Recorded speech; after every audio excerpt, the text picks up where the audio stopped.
여러분, 새해 복 많이 받으십시오. 민족 대명절 설날이 다가왔습니다. 설날이 다가오면 떠오르는 한 장면, 아침 식탁에 온 가족이 둘러앉아 따끈한 떡국을 먹는 모습이죠. 그 자리에서 혹시 여러분만 슬쩍 떡을 건져내고 국물만 떠드신 적 있으신가요? 분식집에서 가족들이 수제비를 후루룩 먹는 걸 보면서 할머니는 괜찮아, 혈당 때문에 안 먹어. 그렇게 말하면서 속으로는 얼마나 먹고 싶으셨나요? 따뜻한 국물에 밥 한 숟가락 말아먹는 그 평범한 행복이 언제부터 두려운 한 끼가 되어버렸을까요? 떡국, 칼국수, 수제비.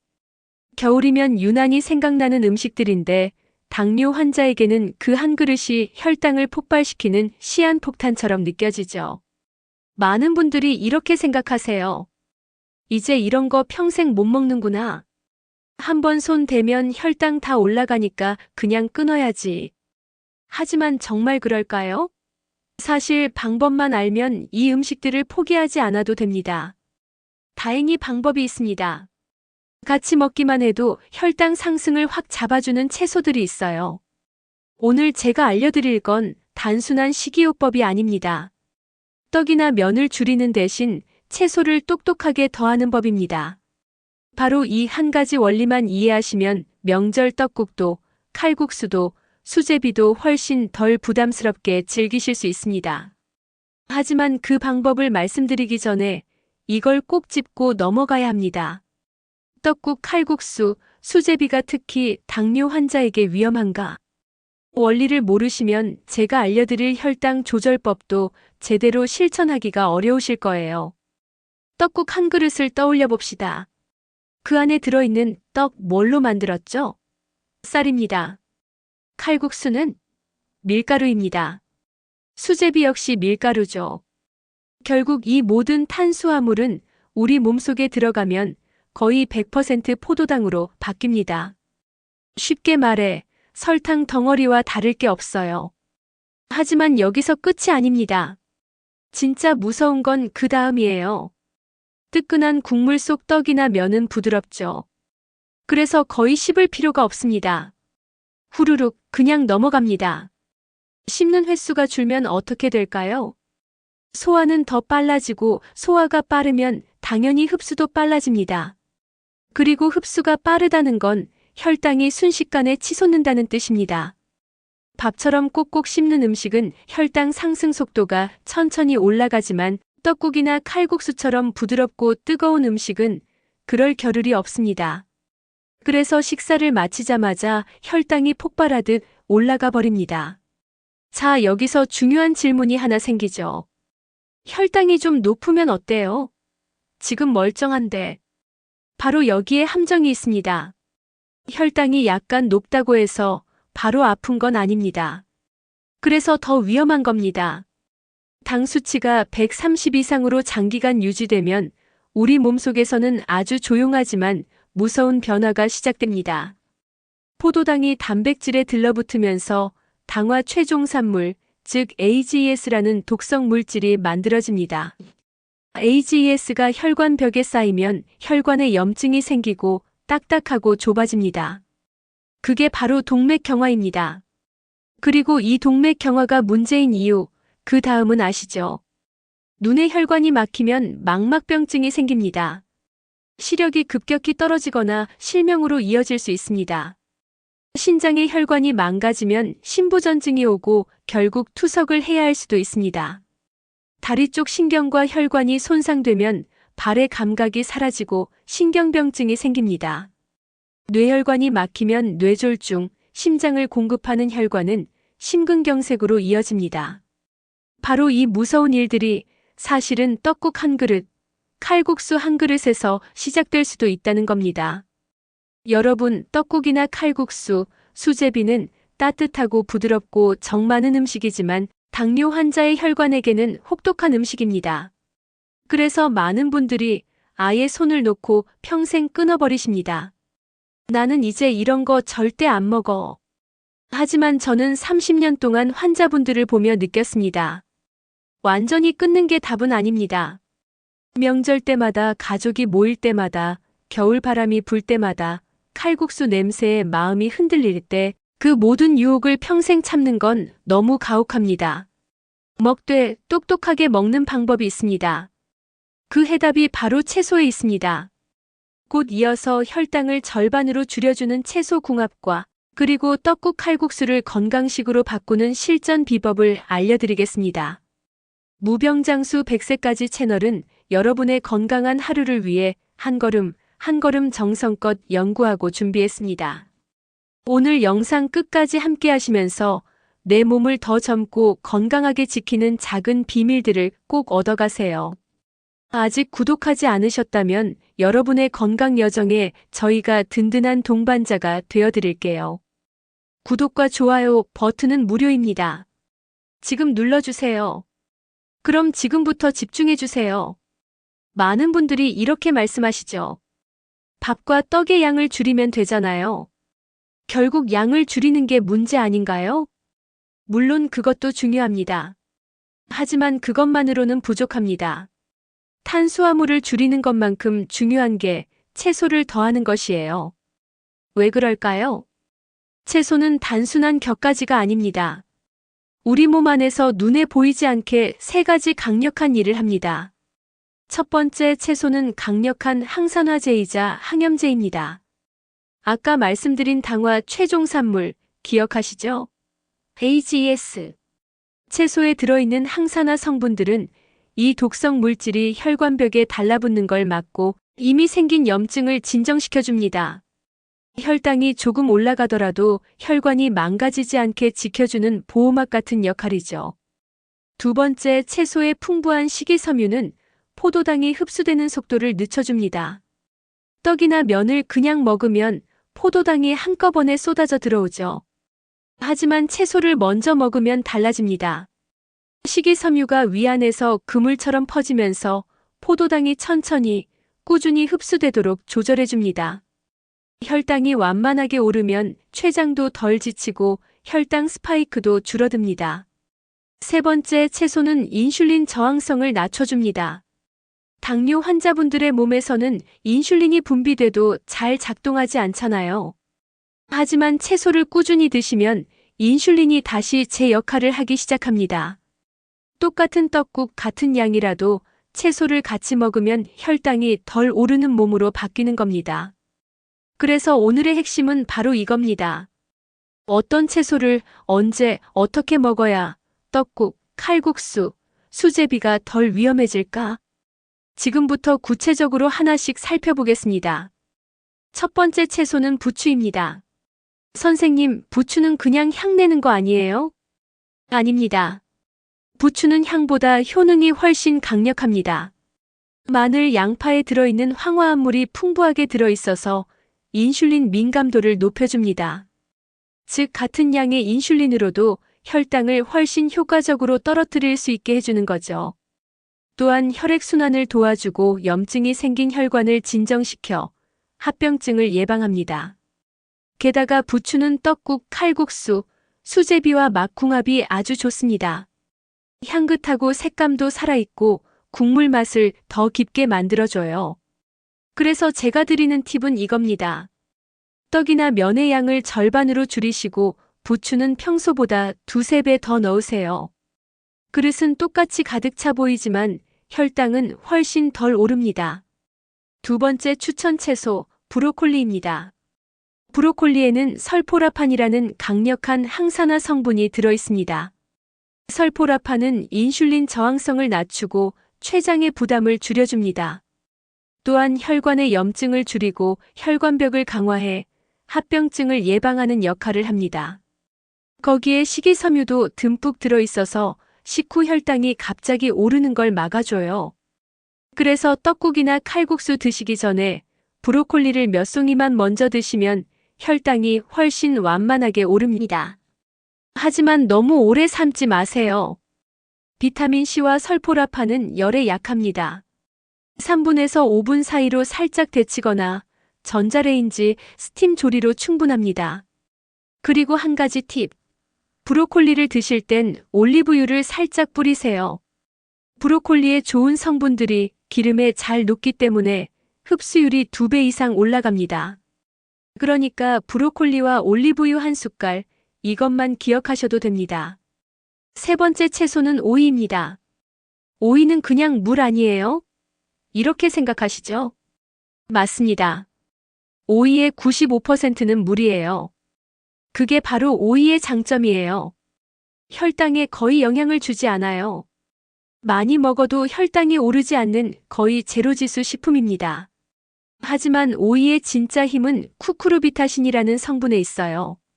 바로 이 성분이 인슐린 저항성을 개선하고 포도당 흡수 속도를 늦춥니다. 또 플라보노이드라는 항산화제가 혈관을 보호해주죠. 그래서 오이는 식전 채소로 딱 좋습니다. 요즘 유행하는 거꾸로 식사법 아시죠? 채소 단백질 탄수화물 순으로 먹는 방법인데요. 떡국이나 칼국수 드시기 10분 전에 오이를 껍질째 1개, 그냥 생으로 드세요. 씻어서 아삭하게 베어 물면 끝입니다. 그러면 위 속에 식이섬유 쿠션층이 생겨 이후 들어오는 탄수화물의 흡수를 늦춰줍니다. 실제 연구에서도 식전 오이를 먹은 그룹이 식후 혈당이 20%에서 30% 낮게 나왔어요. 또 포만감이 생기니까 자연스럽게 떡이나 면 양도 줄어듭니다.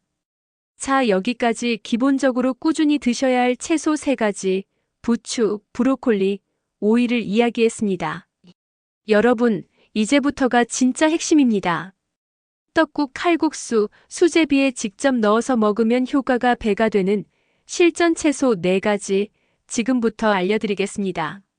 첫 번째, 버섯입니다. 표고버섯, 느타리버섯 모두 좋습니다.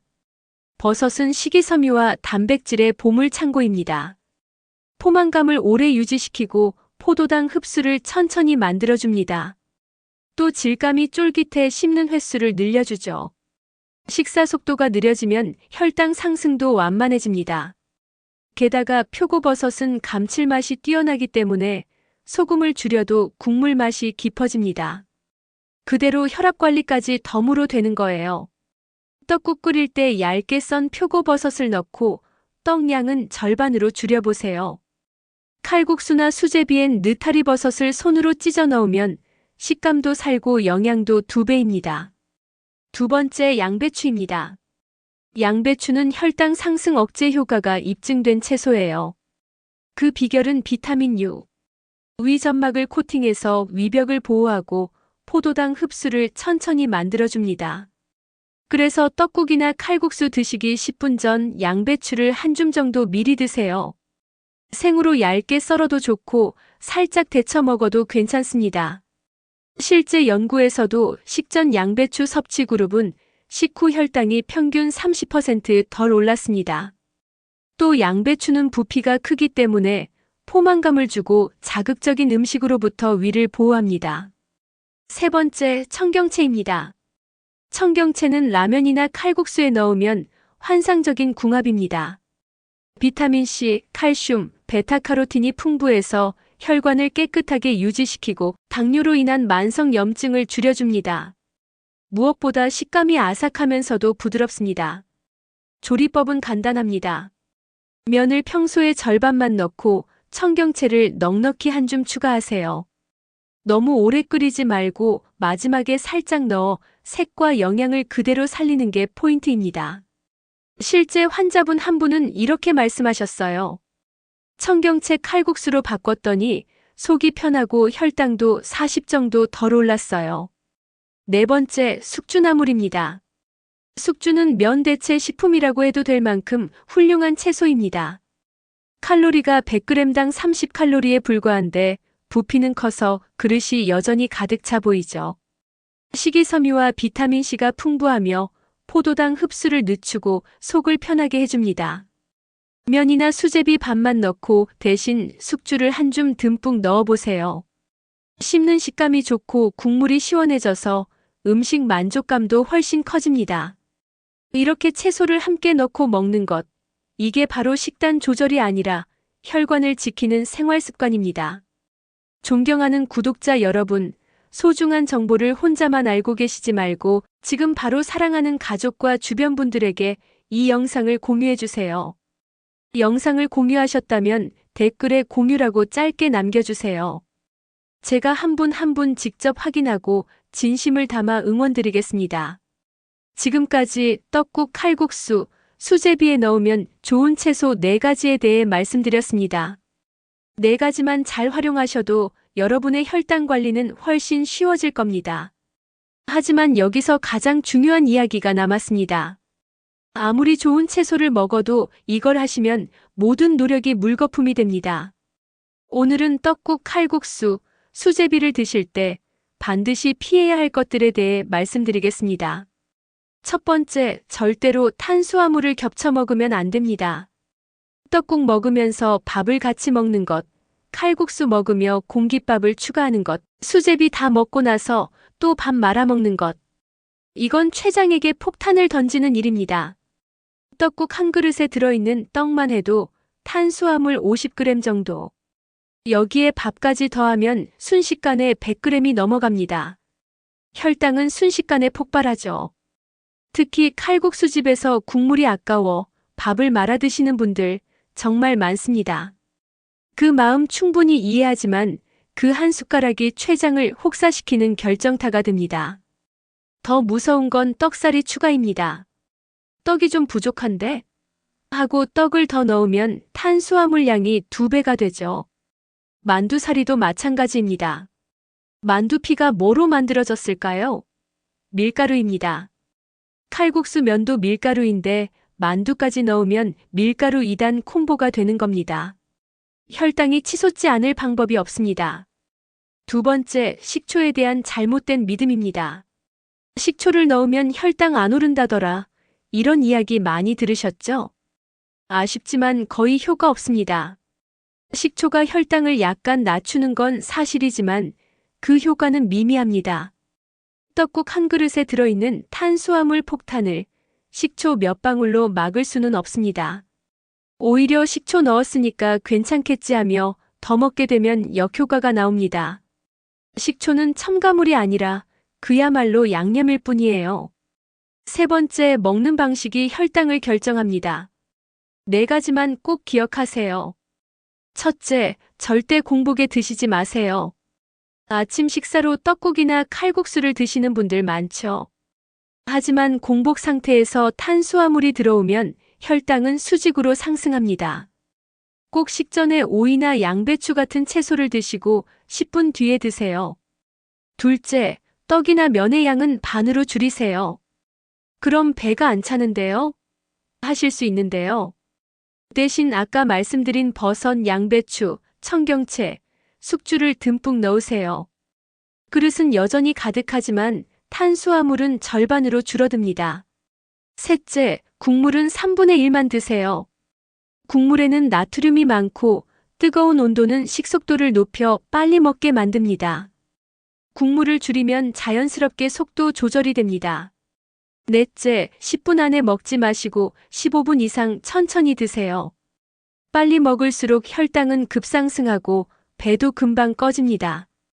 꼭꼭 씹으면서 드시면 혈당도 완만하게 오르고 같은 양을 먹어도 더 빨리 포만감을 느끼게 됩니다.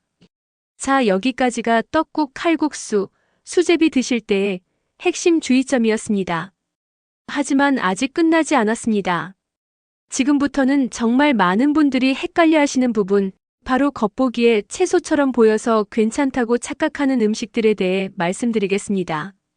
이름은 채소지만 실제로는 탄수화물 폭탄인 음식 3가지. 꼭 기억하세요. 첫 번째, 단호박입니다.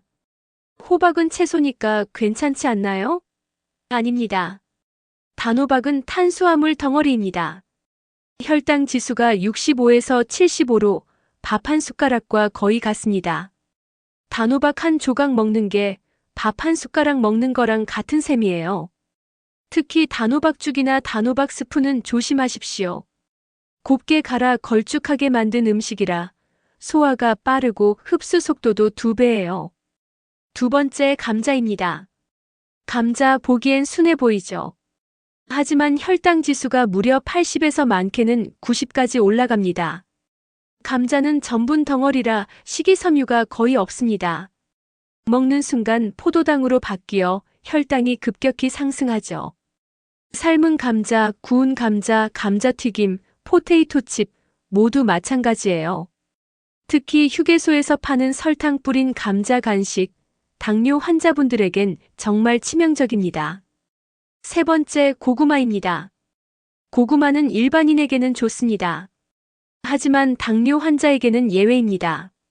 삶은 고구마의 혈당 지수는 70, 구운 고구마는 80 이상입니다. 특히 호박고구마 달달해서 더 위험해요. 혈당 상승률 1위가 호박고구마, 그 다음이 밤고구마, 자색고구마 순입니다.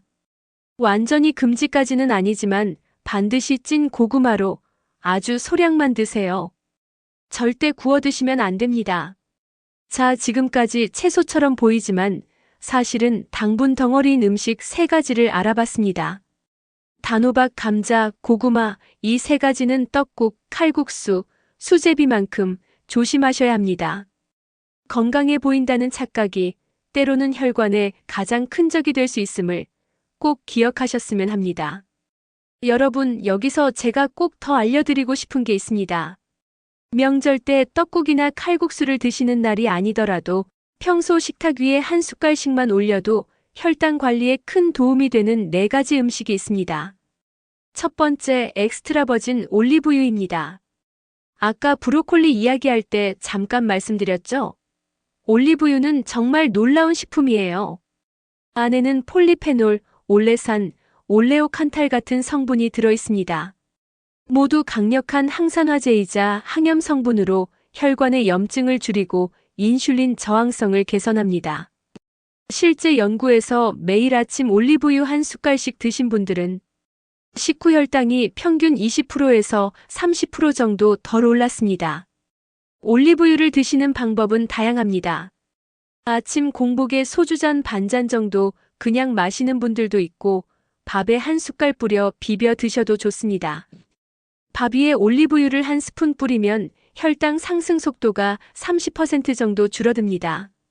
지방이 탄수화물 흡수를 천천히 만들어주기 때문이죠. 샐러드에 뿌리거나 외식 시에 작은 휴대용 올리브유 병을 들고 다니면서 식사 전에 한 숟갈 드시는 방법도 좋습니다. 단 구입할 때 주의할 점이 있습니다. 꼭 엑스트라 버진이라고 적힌 제품을 고르세요. 산도는 0.8 미만, 폴리페놀 함량이 높은 제품이 좋습니다.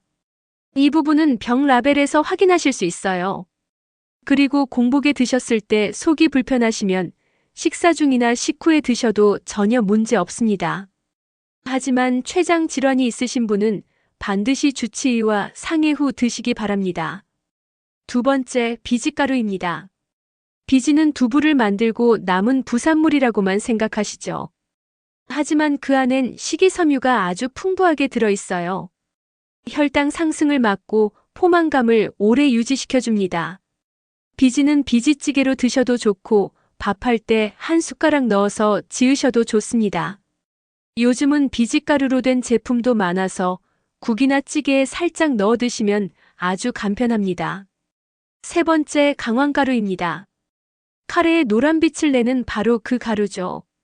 강황에는 커큐민이라는 성분이 들어있는데 이게 우리 몸의 염증을 잡고 인슐린 저항성을 개선하는 데 탁월합니다. 연구에 따르면 매일 강황을 섭취한 그룹은 제2형 당뇨병 발병률이 약 16% 낮았습니다. 먹는 방법은 간단합니다.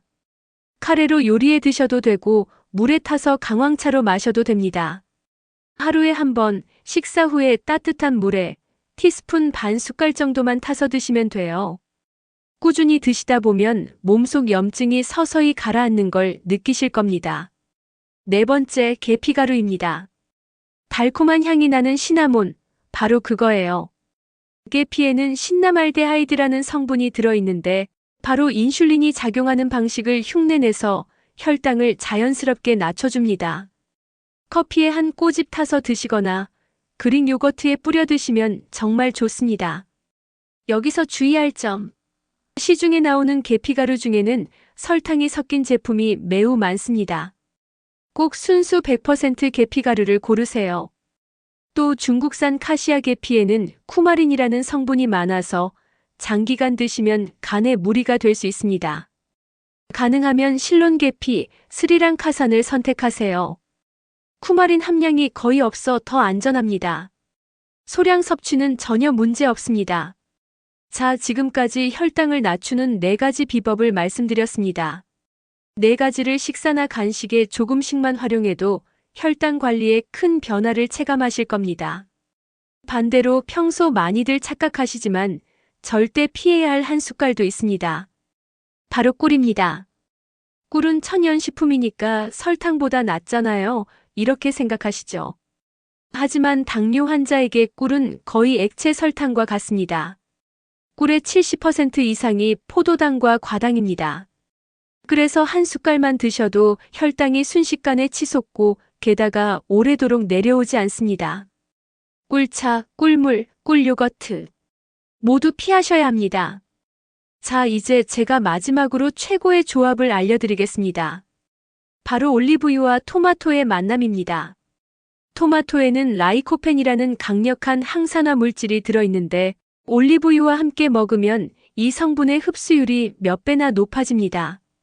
붉은 토마토를 썰어 올리브유 한 숟갈을 뿌려 샐러드로 드셔보세요. 바로 이 조합은 노화를 늦추고 혈관을 보호하며 암 예방 효과까지 있습니다. 그리고 토마토는 혈당을 거의 올리지 않는 채소입니다. 방울토마토는 품종에 따라 당도가 높을 수 있으니 큰 토마토를 선택하세요. 또 하나 올리브유와 그릭 요거트 조합도 훌륭합니다. 단백질이 풍부한 요거트에 항산화 성분이 풍부한 올리브유를 한 스푼, 여기에 블루베리 5알 정도만 살짝 얹으세요. 아침 한 끼로 완벽합니다. 포만감이 길게 가고 점심때까지 혈당이 안정적으로 유지됩니다. 맛있고 건강하고 그리고 무엇보다 지속 가능한 식습관이 됩니다. 자, 이제 마지막으로 과일 이야기를 해보겠습니다. 많은 당뇨 환자분들이 이렇게 말씀하세요. 과일은 달잖아요. 당이 많으니까 난 아예 안 먹어요. 하지만 꼭 그렇지만은 않습니다. 과일은 선택과 방법을 알면 충분히 먹을 수 있는 음식이에요. 물론 조심해야 할 이유는 있습니다. 과일에는 포도당, 과당, 설탕 같은 단순당이 들어있어 달고 요즘은 품종 개량 덕분에 옛날보다 훨씬 더 달아졌습니다. 식이섬유는 줄고 당도는 높아졌기 때문에 당뇨 환자분들에겐 관리가 중요하죠. 하지만 놀라운 연구 결과가 있습니다. 호주에서 실시한 대규모 연구인데요. 하루에 과일을 2번 정도 먹는 사람들은 그렇지 않은 사람보다 당뇨병 발병률이 36% 낮았다고 합니다. 과일을 완전히 끊는 게 해답이 아니란 뜻입니다. 옳은 종류를 적정량으로 먹는다면 오히려 건강에 도움이 됩니다. 자, 그럼 당뇨 환자분들이 먹을 수 있는 과일을 등급별로 정리해 드리겠습니다. 오늘은 이해하기 쉽게 S등급, A등급, C등급, 세 등급으로 나눠볼게요. 먼저 S등급. 가장 안전하고 좋은 과일입니다. 이건 마음 편하게 먹을 수 있는 과일 리스트예요. 단 2가지입니다. 토마토와 블루베리. 토마토는 특히 붉은 토마토가 좋습니다. 안에는 강력한 항산화 물질인 라이코펜이 풍부해서 염증을 줄이고 혈관 건강을 개선하고 인슐린 감수성을 높여줍니다. 게다가 식이섬유가 많아서 혈당 상승을 거의 일으키지 않아요.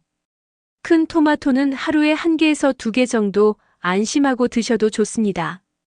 블루베리는 베리류 중에서도 가장 혈당에 유리한 과일입니다. 안토시아닌 성분이 인슐린 민감도를 높이고 혈관 염증을 완화해줍니다. 하루에 한 줌, 그게 적정량입니다. 2 과일은 맛도 좋고 햇볕 아래서 자란 천연 항산화제 덩어리라고 보시면 됩니다. 이제 A등급입니다.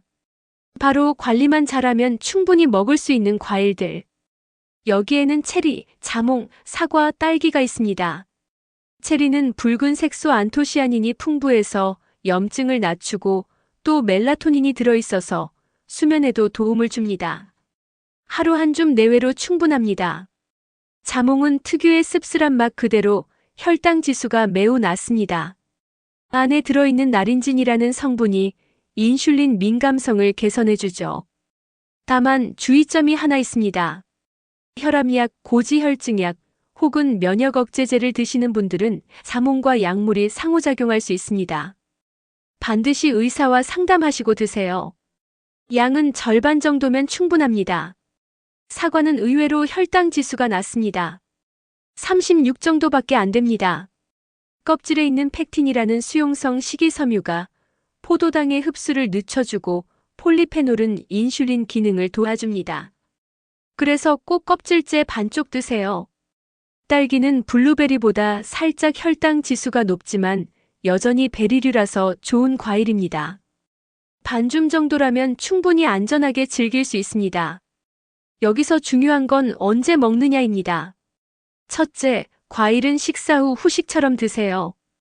주의할 점은 식사 자체가 단백질과 지방이 포함된 균형 잡힌 식단이어야 합니다. 예를 들어 아침에 그릭 요거트에 올리브유를 한 숟갈 넣고 드신 뒤 후식처럼 과일을 조금 곁들이는 거죠. 반대로 공복에 과일만 먹는 건 정말 위험합니다. 그건 곧바로 혈당 스파이크로 이어집니다. 둘째, 껍질째 드세요. 과일의 식이섬유, 비타민, 항산화 물질의 대부분은 껍질에 있습니다. 사과도 포도도 가능하면 껍질째 드세요. 또 과일은 단독으로 먹기보다 다른 식품과 조합하는 게 혈당 조절에 더 좋습니다.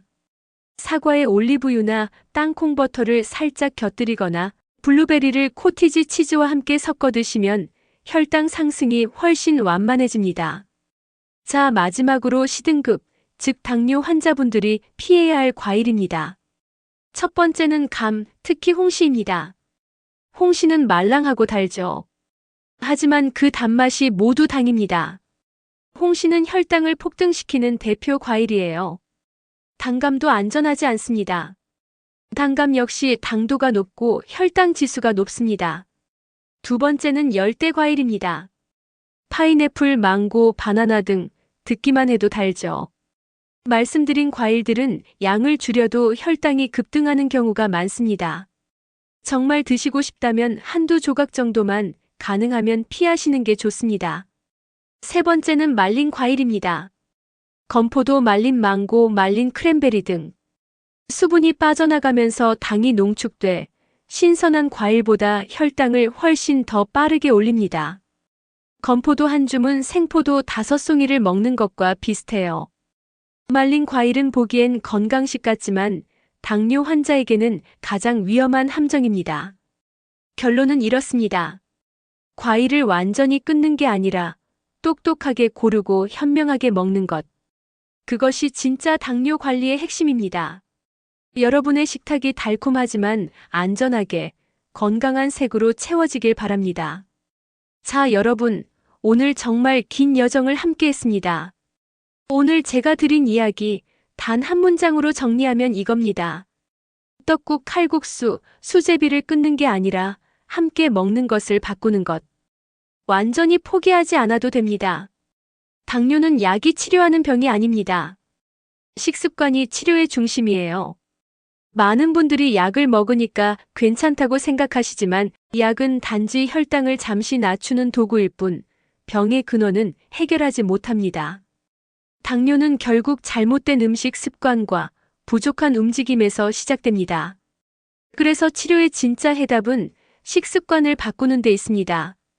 의사들 사이에서도 이런 말이 있습니다. 식치, 음식으로 병을 고친다. 실제로 연구에 따르면 당뇨의 70%는 부적절한 식습관으로 발병률이 높아집니다. 결국 정답은 약이 아니라 덜 먹고 천천히 먹고 채소를 더하는 것. 그것이 당뇨 관리의 본질입니다. 명절날 가족들이 떡국을 먹을 때 이제 여러분도 함께 하실 수 있습니다. 당뇨는 평생 함께 가는 병이지만 평생 참고 견디기만 해야 하는 병은 아닙니다. 바로 먹되 똑똑하게 먹는 방법을 알면 인생의 즐거움을 유지하면서도 건강을 지킬 수 있습니다.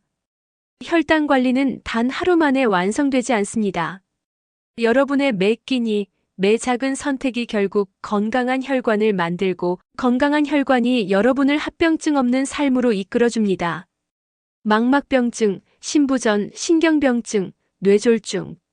무서운 합병증을 막는 힘은 결국 여러분의 식탁 위에서 나옵니다.